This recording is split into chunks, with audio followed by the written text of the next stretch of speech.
நம்ம சேனலில் வீடியோ போட்டோடனே உங்களுக்கு மெசேஜ் வரணும் அப்படின்னு நீங்கள் நினச்சிங்கன்னா ரைட் சைடில் இருக்கிற ரெட் கலர் சப்ஸ்கிரைப் பட்டனை ப்ரெஸ் பண்ணிக்கோங்க. அப்படியே பக்கத்தில் ஒரு பெல் சிம்பிள் வரும், அதே கிளிக் பண்ணிட்டீங்கன்னா உங்களுக்கு மெசேஜ் தவறாமல் வரும். சரி, வாங்க வீடியோக்குள்ளே போகலாம். என்னோட பேரு நிர்மலா. எல்லா பெண்களும் அழகா இருக்கிறதுக்கு தான் ஆசைப்படுவாங்க. ஆனா அந்த அழகே ஆபத்தா மாறி என் வாழ்க்கையை நாசமாக்கி என்னை படு பாதாளத்துல தள்ளி விட போகுதுன்றத நான் அப்போ நினைக்கவே இல்லை. நான் ஒரு கிராமத்துல பிறந்த சாதாரண குடும்பத்தை சேர்ந்த பொண்ணு. அப்பா அம்மா அப்புறம் எனக்கு ஒரு அண்ணனும் இருக்காங்க. அண்ணனை மட்டும் அளவுக்கு அதிகமாகவே படிக்க வச்சாங்க. சொல்லப்போனா எங்ககிட்ட இருக்கிற எல்லா சொத்தையும் வித்து எங்க அண்ணனை படிக்க வச்சாங்க. ஆனா என்னன்னு தெரியல, என் படிப்பை மட்டும் பாதியிலே நிறுத்தி வீட்டுக்குள்ள முடக்கிட்டாங்க. அப்போ இருந்த மனநிலையில நானும் வீட்டு வேலைகளை செஞ்சுக்கிட்டு சந்தோஷமாக தான் இருந்தேன். என்னோட அண்ணனும் படிப்பை முடிச்சுட்டு நல்ல வேலையிலையும் போய் சேர்ந்துட்டான். அவனோட வேலை செஞ்ச ஒரு பொண்ணை காதலிச்சு கல்யாணமும் செஞ்சுக்கிட்டான். அப்புறம் டவுனுக்கு போய் குடி போயிட்டான். பெத்த மகன் நம்மளை கடைசி காலத்துல உட்கார வச்சு நம்மளை காப்பாத்துவோம் அப்படின்னு சொல்லி எங்க அப்பா அவர்கிட்ட இருந்த சொத்து எல்லாத்தையும் வித்து எங்க அண்ணனை படிக்க வச்சாரு. ஆனா அவனும் எங்க வீட்டை விட்டுட்டு டவுன்ல போய் குடி போயிட்டான். அந்த வருத்தத்திலேயே எங்க அப்பா இறந்தும் போயிட்டாரு. அப்பாவுக்கு செய்ய வேண்டிய எல்லா காரியங்களையும் முடிச்சு எங்க அண்ணன் என்கிட்ட வந்து, இத பாரு நிர்மலா, நான் அம்மாவை என் கூட அழைச்சிட்டு போறேன், அவங்கள நல்லா பார்த்துக்குவேன். ஆனா உன்னை என்னால அழைச்சிட்டு போக முடியாது. உனக்கு கல்யாணம் செஞ்சு வைக்கிறதுக்கும் அதுக்கப்புறம் செய்ய வேண்டிய செய்முறைகளையும் எனக்கு செய்ய என் மனைவிக்கும் விருப்பம் இல்லை, எனக்கும் விருப்பம் இல்லை. என் மனைவியை மீறி என்னால் ஒன்றும் செய்ய முடியாது. அது மட்டும் இல்லை, எனக்கும் குடும்பம் பிள்ளையா ஆயிடுச்சு. உன்னை போய் கல்யாணம் பண்ணி கொடுத்துட்டு அதுக்கப்புறம் என்கிட்ட உனக்கு கொடுக்கறதுக்கு பொருளாதாரமும் இல்லை. உன்னை நான் எங்கேயாவது வேலைக்கு சேர்த்துட்றேன், உனக்கு பிடிச்ச பையனா பார்த்து நீயே கல்யாணம் செஞ்சுக்கோ, தயவு செஞ்சு என்னை மன்னிச்சிரு அப்படின்னு சொன்னான். இதை கேட்டதும் எனக்கு ரொம்ப அழுகையா வந்துருச்சு. எங்களோட இயலாமையை நினைச்சு அழுவுறதா இல்லை வேற என்ன செய்ய முடியும்? இதை கேட்டுக்கிட்டு இருந்த எங்க மாமா பேச ஆரம்பிச்சாரு. எங்க அம்மா கிட்ட, அக்கா, கல்யாணம் ஆகி பல வருஷமா நான் குழந்தை இல்லாம இருக்கேன். நான் நிர்மலாவை என் கூட அழைச்சிக்கிட்டு போறேன். நேரம் வரும்போது நானே கல்யாணமும் செஞ்சு வைக்கிறேன் அப்படின்னு சொல்லி சொன்னாரு. இதை கேட்டு எங்க அம்மாவுக்கு இதுல விருப்பம் இல்லைதான். ஆனா இதை விட்டா அவங்களுக்கு வேற என்ன செய்ய முடியும்? எங்கேயோ போய் கண்காண நேரத்துல கஷ்டப்படுறதை விட தான் சொந்த தம்பி கூட அவனோட அரவணைப்புல இருந்தா பாதுகாப்பா இருப்பா அப்படின்னு சொல்லி எங்க அம்மா நம்பினாங்க. அதனால கடைசியா இருந்த ஒரே ஒரு வீட்டையும் வித்து என்னோட கல்யாண செலவுக்கு உதவும் அப்படின்னு சொல்லி எங்க அம்மா எங்க மாமா கிட்ட பணத்தை கொடுத்தாங்க. அம்மா அண்ணன் கூடயே போவ நான் மாமா கூடயே மும்பைக்கு குடியேறினேன். மாமாவை பத்தி சொல்லணும் அப்படின்னா, அவர் சின்ன வயசுல இருந்தே மும்பையில தான் வேலை பார்த்தாரு. அங்கேயே கல்யாணமும் செஞ்சுக்கிட்டாரு. அவரு எங்க அம்மா கூட பிறந்த தம்பி. வருஷத்துக்கு ஒரு முறை இல்லாட்டி 2 முறை எங்களை பார்க்கறதுக்கு வருவார். வரும்போது எனக்கான துணிமணி அவர் தான் வாங்கிட்டு வருவார். அவர் எனக்கு ரொம்ப பிடிக்கும். இப்படியான பல கனவுகளோட அம்மா கிட்ட இருந்து விடைபெற்று நான் மாமாவோட போக தயாரானேன். அப்போ எனக்கு 15 வயசு. எனக்கு அப்போ தெரியாது அம்மாவை அன்னைக்கு தான் நான் கடைசியா பார்ப்பேன் அப்படின்னு. நானும் மாமாவோட வீட்டுக்கு வந்துட்டேன். வீடு பார்க்கறதுக்கு கொஞ்சம் சின்னதா இருந்துச்சு. ஆனாலும் 2 ரூம் இருந்துச்சு. ஒன்னுல மாமாவும் அத்தையும் இருந்தாங்க, இன்னொன்னுல எனக்காக ஒதுக்கி கொடுத்தாங்க. ஆரம்பத்துல அத்தை மாமா கிட்ட எதுக்காக அழைச்சிட்டு வந்தீங்க அப்படின்ற மாதிரி கேட்கவ, மாமாவும் தாங்கிட்ட இருந்த பணத்தை கொடுத்து இவ்வளவு பத்திரமா பாத்துக்கோ அப்படின்னு சொல்லி கொடுத்தாரு. பணத்தை பார்த்து சந்தோஷத்துல அவங்க ஒண்ணுமே பேசல. ஆரம்பத்துல அந்த நகரத்து வாழ்க்கை எனக்கு நரகமா தான் இருந்துச்சு. கிராமத்துல ஓடி ஆடி திரிஞ்ச எனக்கு அந்த வாழ்க்கை ரொம்ப சிரமமா இருந்துச்சு. போக போக வேற வழி இல்லாம நானும் அந்த வாழ்க்கைய பழகிக்கிட்டேன். மாமா அடிக்கடி வேலை விஷயமா வெளியூர் போயிட்டு விடுவாரு. அப்படி போகும்போது 2-3 மாசத்துக்கு அப்புறம் தான் திரும்பவே வருவாரு. அத்தை அன்பா இல்லாட்டினாலும் எனக்கு எந்த தொந்தரவும் கொடுக்கறது இல்ல. சொல்லப்போனா நான் அங்க இருப்பது அவங்களுக்கு சந்தோஷமே. ஏன்னா வீட்டு வேலை எல்லாத்தையும் நான் தான் பாத்துக்கிறேன். அதனாலதான் அவங்க இலவசமாவே ஒரு வேலைக்காரி கிடைச்சிட்டா அப்படின்னு சொல்லி நினைச்சாங்க. மாமா வீட்டுக்கு வந்து 3 வருஷம் ஆயிடுச்சு. இப்போ எனக்கு வயசு 18 வந்துருச்சு. அழகு பதுமையா வளர்ந்து நின்னேன். அத்தைக்கு ஒரு தம்பியும் இருந்தாரு. எப்பயாவது வீட்டுக்கு வந்துட்டு போவாரு. அவருக்கு இன்னும் கல்யாணம் ஆகல. அவர் பார்க்கறதுக்கு சுமாராக தான் இருந்தாலும் என்கிட்ட ரொம்பவும் அன்பா பழகினாரு. ஏனோ தெரியல, அவரை பார்க்கும் போதெல்லாம் எனக்குள்ள ஒரு இனம் புரியாத சந்தோஷம் ஏற்பட்டுச்சு. அப்புறம்தான் தெரிஞ்சுது அது காதல்னு. அவரோட பேரு குமரேசன். அவருக்கும் என் மேல ஆசை இருந்தது அப்படின்றத போக போக நான் புரிஞ்சுக்கிட்டேன். ஒரு நாள் அவரோட காதலை என்கிட்ட வந்து சொன்னாரு. நானும் அதுக்கு சம்மதிச்சேன். மாமா கிட்ட அதை மறைக்க மனசு இல்லாம அவரை பத்தி சொல்ல மாமாவும் சந்தோஷப்பட்டாரு. அப்புறம் என்கிட்ட இது அத்தைக்கு தெரிய வேண்டாம், நேரம் வரும்போது நானே பேசி உன்னை கல்யாணம் செஞ்சு வைக்கிறேன்னு சொல்லி போன்லயே சொன்னாரு. மாமா வீட்டில் இல்லாத சமயத்துல சில நாட்கள் அத்தை தன்னோட தோழிகளை பார்க்கறதுக்காக வெளியில போறேன் அப்படின்னு சொல்லிட்டு இரவு நேரங்களில் வெளியில போவாங்க. இப்படி நைட் டைம்ல வெளியில போகும்போது அவங்க திரும்ப ஒரு டைம் வர்ற நேரம் பொழுதே விடிஞ்சிடும். வந்து என்கிட்ட இதை பத்தி உன்னோட மாமா கிட்ட எதுவும் சொல்லக்கூடாது அப்படின்னு சொல்லுவாங்க. நானும் இந்த நகரத்து வாழ்க்கையில இதெல்லாம் சகஜம் போலன்னு சொல்லிட்டு அதை நினைச்சு நான் எதையும் அவர்கிட்ட சொல்றதே இல்லை. நானும் அதிகமா வெளியில எங்கேயும் போறதில்ல. பக்கத்துல இருக்கிற ஒரு கோயிலுக்கு மட்டும் எப்பயாச்சும் போயிட்டு வருவேன். மற்ற நேரங்கள்ல ஏதாவது பொருள் வாங்கணும் அப்படின்னா என் அத்தை என்னை கூட்டிட்டு போவாங்க. என்னோட காதலும் ரகசியமாகவே வளர்ந்துகிட்டு இருந்துச்சு. குமரேசனை எனக்கு ரொம்பவும் பிடிச்சு போனதால மனசளவில் அவரை பற்றியும் அவரோட வாழவிருக்கிற அந்த வாழ்க்கையை பற்றின கனவு என் நெஞ்சுக்குள்ள ஓடிக்கிட்டே இருந்துச்சு. அக்கா வீடு அப்படின்றதால அவர் அடிக்கடி வந்து பார்க்கறது பேசுறது எல்லாமே போயிட்டு இருந்துச்சு. ஒரு நாள் ராத்திரி கதவு தட்டுற சத்தம் கேட்டுச்சு. வீட்டில் நானும் அத்தை மட்டும்தான் இருந்தோம். அத்தை சீக்கிரமாவே போயிட்டு படுத்துக்கிட்டாங்க. மாமாவும் வேலை விஷயமா வெளியூர் போயிட்டாரு. நானும் யாரா இருக்குன்னு சொல்லி யோசிச்சுக்கிட்டே கதவை திறந்தேன். அங்கே முரட்டுத்தனமா ஒரு ஆள் நின்றுகிட்டு இருந்தான். அவனை பார்க்கறதுக்கே பயமா இருந்துச்சு. கண்கள் செவந்து பெரிய மீசையோட இருந்தான் அந்த ஆளு. நான் கதவை மூடுறதுக்கு ட்ரை பண்ணேன். அவரோட சாதாரணமா கதவை தள்ளிட்டு வீட்டுக்குள்ள நுழைஞ்சான், அத்தையோட பேரை சொல்லிக்கிட்டே. நானும் அவங்களோட உருவத்தை பார்த்து ஒதுங்கி போயிட்டேன். அந்த அளவுக்கு பயங்கரமா இருந்தான். அவனோட குரல் கேட்டு அத்தையும் எழுந்திருச்சு வெளியில வந்தாங்க. அவரை பார்த்ததும் பதட்டம் அடைஞ்ச என் அத்தை என்னை சமையல் அறைக்கு போகும்படி கண்ணால சைகை காட்டினாங்க. நானும் அங்கு போக அவரும் என்னை பின்தொடர்ந்து சமையல் அறைக்கு வந்தாங்க. வந்துட்டு என் அத்தை என்கிட்ட ஒரு வார்த்தை சொன்னாங்க.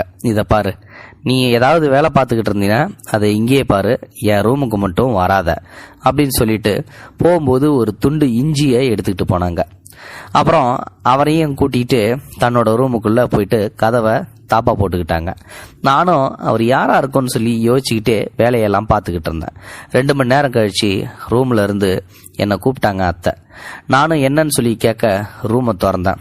ரூமை சுத்தம் பண்ண சொன்னாங்க. அங்கே கடிச்சு துப்பப்பட்டிருந்த அந்த இஞ்சி துண்டு கிடந்தது. அத்தையோட தலைமுடி களைஞ்சி எல்லா ட்ரெஸ்ஸும் களைஞ்சிருந்துச்சு. எனக்கு ஓரளவு புரிஞ்சு போச்சு இங்கே என்ன நடந்திருக்கும்னு சொல்லிட்டு. நானும் ஒன்றும் சொல்லாமல் ரூமை சுத்தம் பண்ணிக்கிட்டு இருந்தேன்.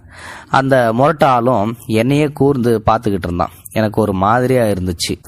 அதுக்கப்புறம் அந்த முரட்டாளு அத்தையோட ரூம் விட்டு வெளியில் வந்தான்.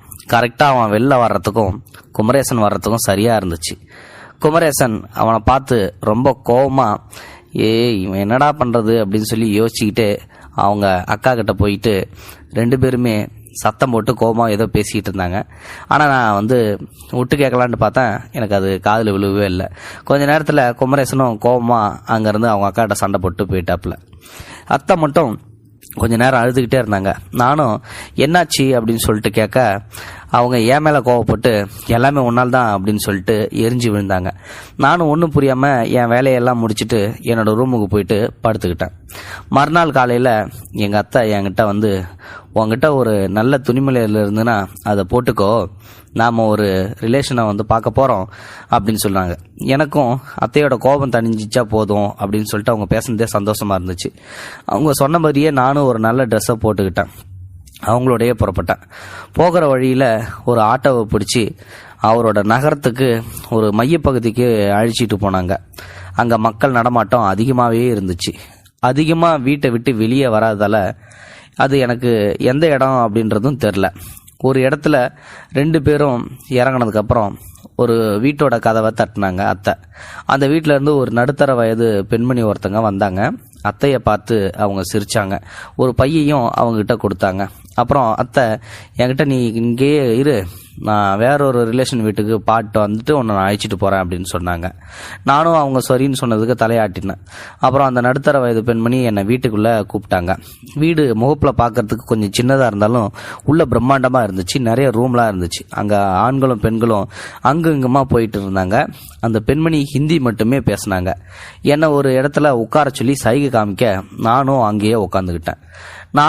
நானும் அங்கே உள்ளவங்களை எல்லாத்தையும் கவனிச்சுக்கிட்டே இருந்தேன். அந்த இடமே எனக்கு கொஞ்சம் வித்தியாசமாக பட்டுச்சு. அரைகுறை ஆடையோட பெண்கள் வலம் வந்துக்கிட்டு இருந்தாங்க. சில ஆண்கள் போதையில் தள்ளாடிக்கிட்டு அவங்களோட பின்னாடியே போய்கிட்டு இருந்தாங்க. ரொம்ப நேரமாக அந்த நடுத்தர வயது பெண்மணிக்கிட்ட நான் வீட்டுக்கு போகணும் அப்படின்னு சொல்லி சொன்னேன். அவங்க ஏதோ பேசிக்கிட்டு வேகமாக சிரிக்க ஆரம்பித்தாங்க. எனக்கு ஒன்றும் புரியாமல் நான் முழிச்சுக்கிட்டே இருந்தேன். அப்புறம் அங்கே இருந்த பெண்மணியில் ஒரு பெண்ணோட பெயரை சொல்லி, இங்கே வா, இவளுக்கு நான் சொல்கிறத தமிழில் எடுத்து சொல்லு அப்படின்னு சொல்லி சொன்னாங்க. அவங்களோட பேர் கல்யாணி. அந்த நடுத்தர வயது பெண்மணி கல்யாணிக்கிட்ட ஏதேதோ சொல்ல என்கிட்ட அதை விளக்கி சொன்னாங்க. பாரம்மா, உன்னோட அத்தை உன்னை இங்கேயே பணத்தை வாங்கிட்டு வித்துட்டு போயிட்டாங்க. நீ இங்கேருந்து போக முடியாது, சரியா? அவங்க என்ன சொல்கிறாங்களோ அதைப்படி நீ கேட்டு நடந்துக்கோ, அதான் உனக்கு நல்லது அப்படின்னு சொல்லி எனக்கு சொன்னாங்க. அவங்க சொன்ன உடனே எனக்கு தலையை பிடிச்சிக்கிட்டு அழுகிற மாதிரி நான் ரொம்பவே அழுதுட்டேன். நான் அழுகிறத பார்த்து அங்கேருந்து யாருமே கண்டுக்கல. ஏன்னா அது மாதிரி நிறைய பொண்ணுங்க டெய்லி அங்கங்கே நடந்துகிட்டு இருக்கு போல். அவங்க சொன்னதை என்னால் நம்ப முடியல. ஆனால் நம்பாமல் இருக்கவும் முடியல. என் அம்மாவுக்கு அப்புறம் அத்தையோட மேலே தான் நான் அதிகமாக பாசமாக இருந்தேன். ஆனால் அவங்களே இப்படிப்பட்ட காரியத்தை செய்வாங்கன்னு நான் கொஞ்சம் கூட எதிர்பார்க்கவே இல்லை. நான் மும்பையை பற்றி கேள்விப்பட்டிருக்கேன். பெண்களை போய் வித்துடுவாங்க அப்படின்னு சொல்லி கூட எனக்கு தெரியும். ஆனால் நம்பிக்கை துரோகம் செஞ்சு எதுக்காக என்னை அத்தை விட்டுட்டு போனாங்க அப்படின்னு சொல்லி தெரியாமல் கூட நான் கலங்கி போய் அழுதுகிட்டே இருந்தேன். அதுக்கப்புறம் அந்த பெண்மணி கல்யாணி அக்கா கிட்ட ஏதேதோ சொல்ல அவங்களும் என்கிட்ட வந்து என்னை பற்றி விசாரிக்க நானும் எல்லாத்தையும் சொன்னேன். அவங்க, இதை பாரு, நீ உன்னை 2 லட்சத்துக்கு வந்து உங்கள் அத்தை வித்துட்டு போயிட்டாங்க. நீ இங்கேருந்து போகணும் அப்படின்னா இவகிட்ட நீ 3 லட்சம் கொடுத்தாதான் வந்து நீ போக முடியும். அப்படி வேணா இருந்ததுன்னா கொடுத்துட்டு தாராளமாக போ அப்படின்னு சொன்ன உடனே, இல்லைனா இங்கே 2 வருஷம் அவங்க சொல்கிறத வந்து நீ கேட்டாகணும். உன்ன மாதிரி நிறைய பொண்ணுங்க இங்கே இருக்காங்க. அவங்களோட வாழ்க்கையிலையும் ஒவ்வொரு துரோகம் நடந்துருக்கு. அப்படி நடந்து தான் இங்கே வந்திருக்காங்க. இந்த இடத்துல இருந்து தப்பிக்கலாம் அப்படின்னு மட்டும் கனவு காணாத. உன்னை இங்கேயே கொண்டு போட்டால் கூட கேட்கறதுக்கு ஆள் இருக்க மாட்டாங்க. ஏன்னா நீ நினைக்கிற மாதிரி இது சாதாரண இடம் கிடையாது. அந்த பெண்மணிக்கு அரசாங்க அதிகாரிகள்லேருந்து அரசியல்வாதி வரைக்கும் பழக்கம் இருக்குது. வீணா உன் வாழ்க்கையை தொலைச்சிடாத. இந்த 2 வருஷம் அவங்க என்ன சொல்கிறாங்களோ அதை கேட்டுட்டு நீ அதுக்கப்புறம் வெளியில் போயிட்டு உனக்கான வாழ்க்கையை தேடிக்கோ அப்படின்னு சொல்லி எனக்கு அவங்க சொல்கிறத புரிஞ்சுக்கொள்ள முடிஞ்சிச்சு. ஆனால் என்னால் அதை ஏற்றுக்க முடியல. இது மாதிரியான விஷயங்களை சினிமாவில் தான் நான் பார்த்துருக்கேன். ஆனால் என்னோடய வாழ்க்கையிலே நான் நடக்கணும்னு நான் கொஞ்சம் கூட எதிர்பார்க்கவே இல்லை. 2 நாளாக நான் அழுதுகிட்டே இருந்தேன். இந்த 2 நாட்களும் எனக்கு எந்த சாப்பாடும் கொடுக்கவும் இல்லை. வேறு வழியும் எனக்கு தெரியல. நானாக ஒரு முடிவுக்கு வந்துட்டேன். அவங்க சொன்ன மாதிரியே 2 வருஷம் மட்டும் இருந்துட்டலாம் அப்படின்னு சொல்லி முடிவு எடுத்து விட்டேன். அதை விட்டால் எனக்கு வேறு வழியும் இல்லை. இதை போய் நான் கல்யாண அக்கா கிட்ட சொல்ல அவங்களும் சந்தோஷப்பட்டாங்க. அதுக்கப்புறம் அந்த முதலாளியான நடுத்தர வயது பெண்மணிகிட்ட இதை சொல்ல, சரி நல்ல ட்ரெஸ்ஸாக வந்து போட்டுக்க, இவளுக்கு வந்து சாப்பாடு கொடு அப்படின்னு சொல்லி சாப்பாடு எனக்கு கொடுத்தாங்க. அன்னைக்கு நைட்டே என்னை அலங்காரம் செஞ்சு வரிசையில் நிற்க சொன்னாங்க. அங்கே இருக்கிற பெண்களும் அவங்களோட மொழியில் எனக்கு ஆறுதல் சொன்னாங்க. அவங்க பேசுறது ஒன்றும் புரியல.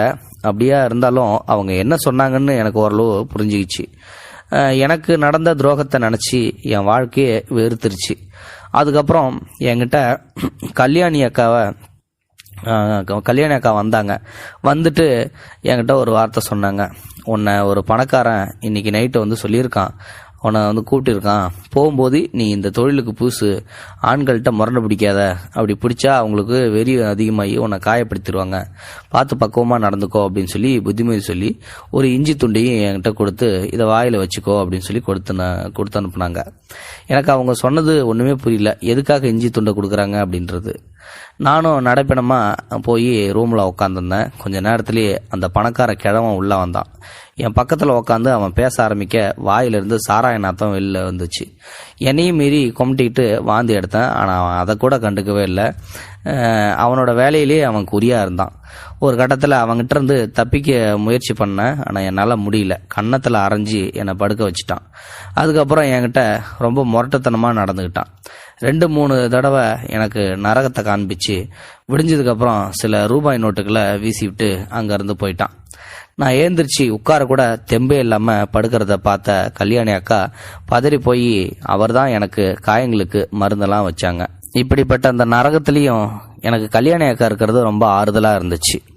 நான் குமரேசனோட எப்படியெல்லாம் இருக்கணும்னு சொல்லி ஆசைப்பட்டனோ அத்தனை கனவுலையும் கழிச்சிட்டு போயிட்டான் இந்த பணக்கார கிழவன் அப்படின்னு சொல்லி மீண்டும் 2 நாள் கழிச்சு அதே நரகம் எனக்கு வந்துக்கிட்டே தான் இருந்துச்சு. ஆனால் இந்த தடவை கல்யாணி அக்கா சொன்ன மாதிரி நான் முரண்டெல்லாம் பிடிக்கல. ஒரு மரக்கட்டை போல் நான் படுத்து கிடந்தேன். வந்தவன் எந்த தொந்தரவும் செய்யாமல் அவன் வேலையை மட்டும் முடிச்சுட்டு போயிட்டே இருந்தான். இப்படியே எனக்கு 1 வருஷம் கடந்துருச்சு. இந்த 1 வருஷத்தில் எனக்கு கல்யாணி அக்கா அப்பப்போ ஆறுதல் சொல்லிக்கிட்டே வந்தாங்க. ஒவ்வொரு தடவை சொல்கிற போதும் ஒரு இஞ்சி துண்டை கொடுத்து வாயில் வச்சுக்க சொல்லுவாங்க. ஒரு முறை அத்தைகிட்டையும் இதே செயலை நான் பார்த்துருக்கேன். இதை பற்றி கல்யாணி அக்காட்ட கேட்க அவங்களும் சிரிச்சுக்கிட்டே போவாங்க. ஆனாலும் அத்தையும் குமரேசனும் அன்னைக்கு நைட்டு என்ன பேசியிருப்பாங்க, எதுக்காக மறுநாளே என்னை இங்கே கொண்டாந்து விட்டுட்டு போயிட்டாங்க அப்படின்னு நான் அடிக்கடி யோசிச்சுக்கிட்டே இருப்பேன். கல்யாணி அக்காவுக்கு ரொம்ப நாளாகவே உடல்நிலை கொஞ்சம் சரியில்லாமல் இருந்துச்சு. திடீர்னு ஒரு நாள் நைட்டு அவங்களோட உடல்நிலை ரொம்ப மோசமாக இருந்துச்சு. அவங்களுக்கு எப்படியும் 40 வயசை தாண்டி இருக்கும். என்ன மாதிரியான பெண்களை பக்குவப்படுத்துறது தான் அவங்களோட வேலையாக இருந்துச்சு. இருந்தாலும் அவங்க என்னை பாசமாக தான் பார்த்துக்கிட்டாங்க. அன்னைக்கு நைட்டு கல்யாணி அக்கா இறந்தும் போயிட்டாங்க. அவங்களோட கையில் எனக்காக எழுதின கடிதமும் இருந்துச்சு. அதை என்கிட்ட கொடுக்க நானும் அதை படித்து பார்த்தேன். அதில் அவர் எப்படி காதலனால் ஏமாற்றப்பட்டு இங்கே வந்து விற்கப்பட்டிருக்காங்க அப்படின்றதையும் அந்த இஞ்சியோட ரகசியத்தையும் சொல்லி இருந்தாங்க. இஞ்சி சாப்பிட்றதுனால எந்த தொற்று நோயும் தொற்றாது அப்படின்றதும் குறிப்பிட்டிருந்தாங்க. அவருக்காக சேர்த்து வச்சிருந்த அந்த கொஞ்சம் பணத்தையும் எனக்காக கொடுக்க சொல்லி இருந்தாங்க. என்ன அவரோட சொந்த மகளாகவே நினச்சி அவங்க இந்த கடிதத்தை வந்து எழுதியிருக்காங்க அப்படின்றது தான் எனக்கு தெரிய வந்துச்சு. அவங்க இல்லாததை நினச்சி 1 வாரம் நான் அழுதுகிட்டே தான் இருந்தேன். என்னோட நிலைமையை பார்த்து என்னை யாரும் தொந்தரவும் செய்யலை. அவங்க இல்லாத மீதம் இருந்த இந்த 1 வருடமும் நரகமாக கழிஞ்சிச்சு. மொத்தம் 2 வருடம் கழிஞ்சதால் ஒரு நாள் என்னை அந்த முதலாளி பெண்மணி கூப்பிட்டாங்க.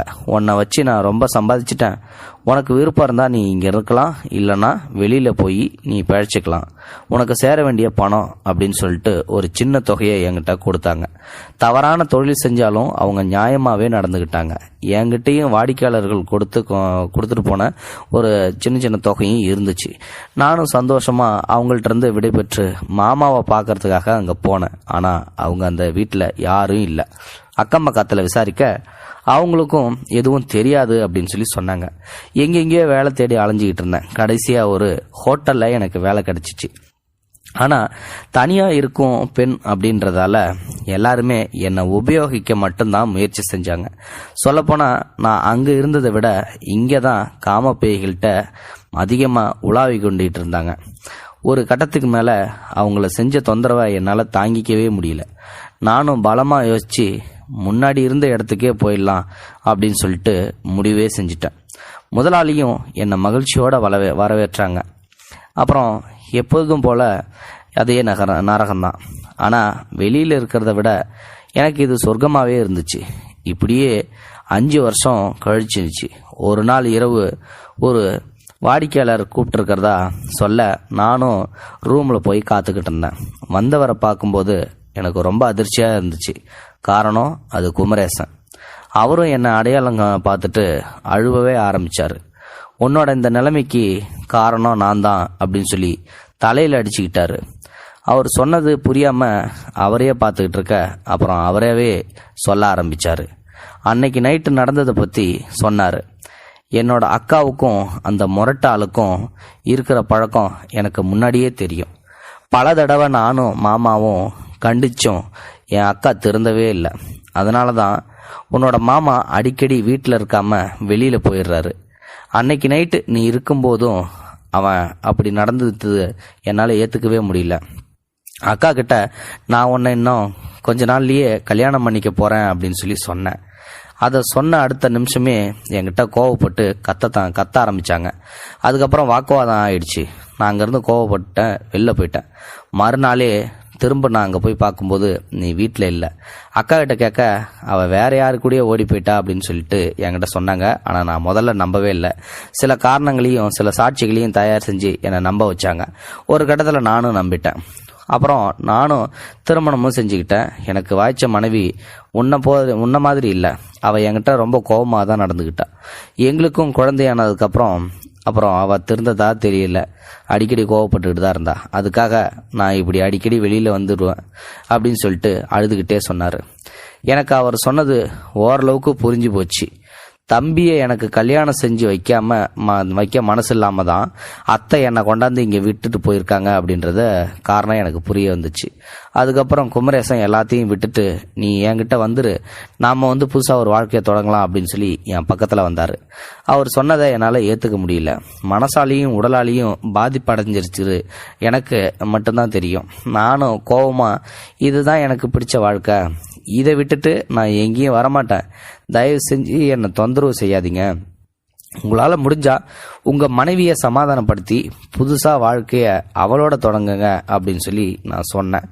அவரும் கொஞ்ச நேரம் யோசிச்சுட்டு எதுக்காக வந்தாரோ அதை நிறைவேற்றாமலேயே அங்கேருந்து போயிட்டாரு. அவர் போனதும் நானும் அழுதுகிட்டே தான் இருந்தேன். 6 மாதத்துக்கு அப்புறம் கதிரவன் மூலமா நான் இங்கே இருக்கிறத தெரிஞ்சுக்கிட்டு என் மாமா என்னை பார்க்க வந்தார். என்னை பார்த்ததும் அவர் கதறி அழுதார். நானும் அவர்கிட்ட அழுதுகிட்டே தான் இருந்தேன். அதுக்கப்புறம் அவர் உனக்கு செய்த துரோகத்துக்கு உனதோட அத்தை பக்கவாதம் படுத்துக்கிட்டா, என்னாலும் அவளை கவனிக்க முடியல, ஏதோ ஒரு அரசாங்க ஆஸ்பத்திரியில் அனாதையாக கிடக்கிறா, இது அவளுக்கு கிடைச்ச சரியான தண்டனை தான். அத்தையையும் இதே போல் ஒரு இடத்துல இருந்தால் நான் அழைச்சிக்கிட்டு திருமணம் செஞ்சுக்கிட்டேன் அப்படின்ற உண்மையே சொன்னார். ஒரு வகையில் உன்னோட இந்த நிலைமைக்கு நானும் தான் காரணம், என்னை மன்னிச்சிடு அப்படின்னு சொல்லி கதறி அழுவினார். அதுக்கப்புறம் அம்மாவை பற்றி விசாரிக்க அவங்க கடந்த வருஷம்தான் இறந்து போனாங்க அப்படின்ற துயரமான செய்தியும் சொன்னார். அதுக்கப்புறம் அவருக்கு நான் இங்கே இருக்க நல்லா தான் இருக்கேன் அப்படின்ற நம்பிக்கையை சொன்னேன். என்னை பற்றி வேறு யாருக்கும் தெரியப்படுத்த வேண்டாம் அப்படின்னு சொல்லி நான் சொல்லிட்டேன். போகும்போது என்கிட்ட இருந்த கொஞ்சம் பணத்தையும் கொடுத்து அனுப்புனேன். அவர் வாங்க மறுத்தாலும் கட்டாயப்படுத்தி கொடுத்து தான் அனுப்புனேன். மாதத்துக்கு ஒரு தடவை என்னை பார்க்கறதுக்காக என் மாமா வந்துடுவார். நானும் அவர்கிட்ட கொஞ்சம் பணம் கொடுத்து அனுப்பிவிடுவேன். அவரும் தவறாமல் மாதம் என்னை பார்க்கறதுக்கு வருவார். நானும் என்னால் முடிஞ்ச பணத்தை கொடுத்து அனுப்பிக்கிட்டே தான் இருந்தேன். எனக்கு இப்போ 35 வயசு ஆயிடுச்சு. மாமாவும் சில மாதங்களாக என்னை தேடி வரவே இல்லை. நானும் புரிஞ்சுக்கிட்டேன் அவர் இதுக்கு மேலேயும் உயிரோடு இருக்க வாய்ப்பே இல்லை அப்படின்னு சொல்லிட்டு. குமரேசனையும் அதுக்கப்புறம் இங்கே பார்க்க முடியல. என்னுடைய காலம் முடிஞ்சிட்டதால இப்போ நான் தான் கல்யாணி அக்கா பார்த்த அதே வேலையை இங்கே பார்த்துக்கிட்டு இருக்கேன். எங்கேயோ பிறந்து எங்கேயோ வளர்ந்து கடைசியில் இந்த இடத்துக்கு அழைச்சிட்டு வந்த எனது விதியை நினச்சி சில சமயம் அழுவது உண்டு. ஏன்னா அதை மட்டுமே என்னால் செய்ய முடியும். இந்த வாழ்க்கையில் இருந்து விடுதலையாக நினைக்கும் ஒரே விஷயம் மரணம்தான். அந்த மரணத்திற்காக நானும் காத்து கொண்டிருக்கிறேன், உடலில் பல வியாதிகளோடு. இது போன்ற செய்திகளை உடனுக்குடன் நீங்கள் தெரிந்து கொள்ள மறக்காமல் எங்களுடைய சேனலை சப்ஸ்கிரைப் செய்யவும், கூடவே பக்கத்தில் வரும் பெல் ஐக்கானையும் கிளிக் செய்யவும்.